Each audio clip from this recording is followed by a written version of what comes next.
Staying with France now, France's Champagne region is beginning its grape harvest at the earliest point on record, after a summer of intense heat and drought accelerated the ripening of grapes and put vineyards under severe water stress.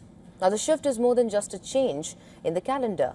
Growers are now dealing with smaller grapes, potentially lower yields, and concerns over how a warming climate could change the character of Champagne itself. Now, the official harvest window opens on 15th of August, with widespread picking expected between 20th of August and 25th of August. Well, that is roughly 10 to 15 days earlier than usual and potentially the earliest harvest in Champagne's recorded history. Earlier reports had also pointed to some sites beginning around a month earlier than was typically several decades ago. The reason is extreme heat and extreme weather.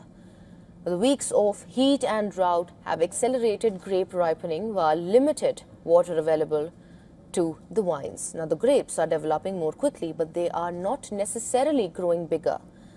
Champagne growers are currently forecasting yields about 10% lower than last year because of the heat and lack of water, and timing matters enormously for sparkling wine.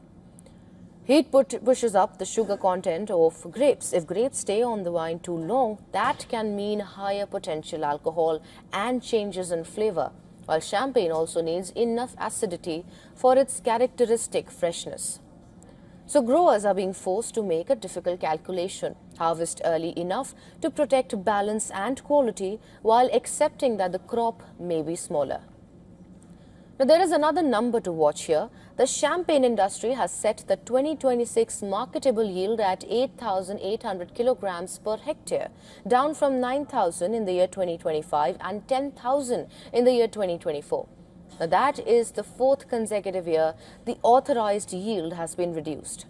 The 2026 level corresponds to roughly 250 million bottles. And this is where the bigger climate story comes in. Well, earlier harvests are becoming increasingly common across French vineyards as temperatures rise. In 2026, some parts of France began picking in mid-July, with some harvests starting as much as 2 weeks earlier than last year. But for Champagne, a region historically suited to a cooler climate, that raises a longer-term question: how much can the region adapt before the climate begins changing the wine itself?